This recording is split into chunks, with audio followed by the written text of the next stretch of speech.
Assalamu alaikum everyone. So today in physics class in P6 we have covered topic number 6.02, that is wave effects.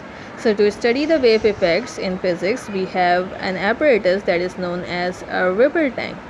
Now in a ripple tank there is a tank that is actually the transparent tray kind of a structure, and in that tray we add some water, and then there is a motor over here that is attached to that ripple tank, that actually when we start it will start producing vibrations, or it will start vibrating. So if we dip it in the water it will start vibrate, and due to which the ripples will be formed in the water that will travel from one place to the another place. So we can study the properties of the waves by using the water waves, or by studying the water waves. Actually all kinds of waves behave in the same way, most probably. So there is also a shadow that is present under this tank, and that actually shows you the wave, or the effect of the waves that is happening on the tank, and you can easily observe it by the shadow that is produced under this tank. So actually by using this ripple tank, in this chapter we will study three topics by using this ripple tank, that is three different behaviors of a wave, that is reflection, refraction and diffraction. So in today's class we have studied about reflection and refraction. I will further explain this topic to you again in the next class, but today we have discussed just the definitions, or some points of the reflection and refraction in a wave. So first of all, let me tell you what is reflection. Reflection, as you all know, that it is a throwing back of by a body or a surface of light, heat or sound without absorbing it.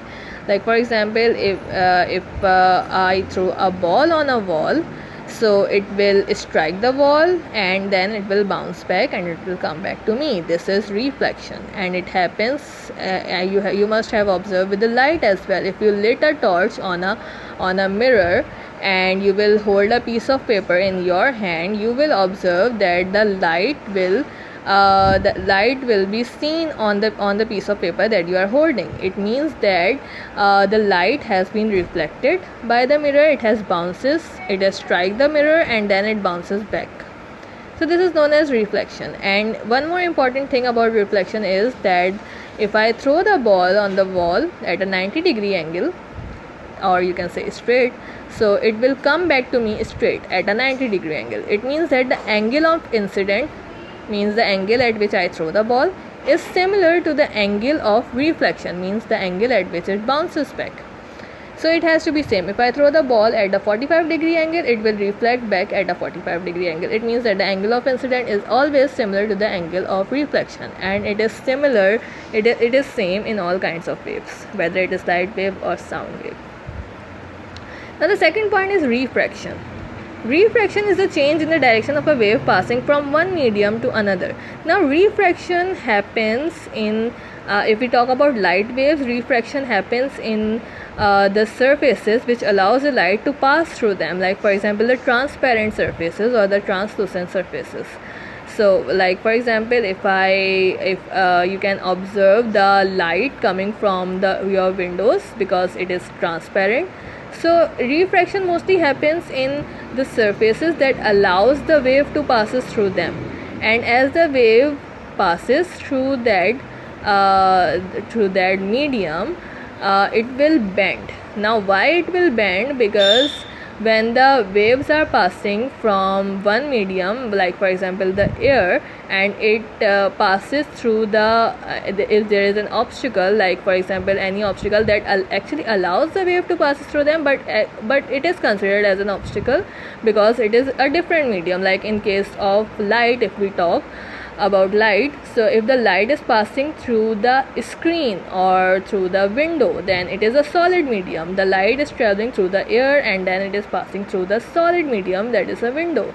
So difference of medium causes the light or the wave to bend because it is a different medium, and when there is a different medium, when there is an obstacle, the speed of the wave will slow down, and as the speed of the wave will slow down, so does its wavelength will also become shorter.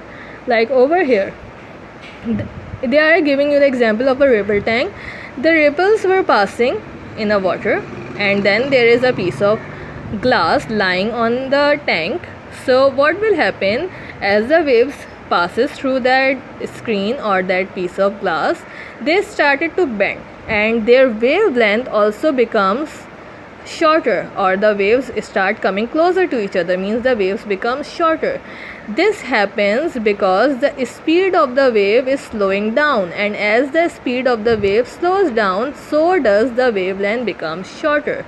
So it means that they both are proportional. Actually means one thing, if one thing will slow down, the other thing will become shorter. Means if the speed will slow down, the wavelength will become shorter. And this is one of the things that happens in refraction. Whenever there is a refraction, the wavelength becomes shorter and the speed becomes slower, and the direction of the wave also changes. The wave becomes bended. So this is what we have done today in today's class. We have done reflection and refraction, and I have in today's homework I have given you two of the links about reflection and refraction. These are the links of the YouTube videos, so go and check out these videos, and this topic will be further clear to you. And also read page number 126, so that the concept of the reflection and refraction of the wave shall be clear to you.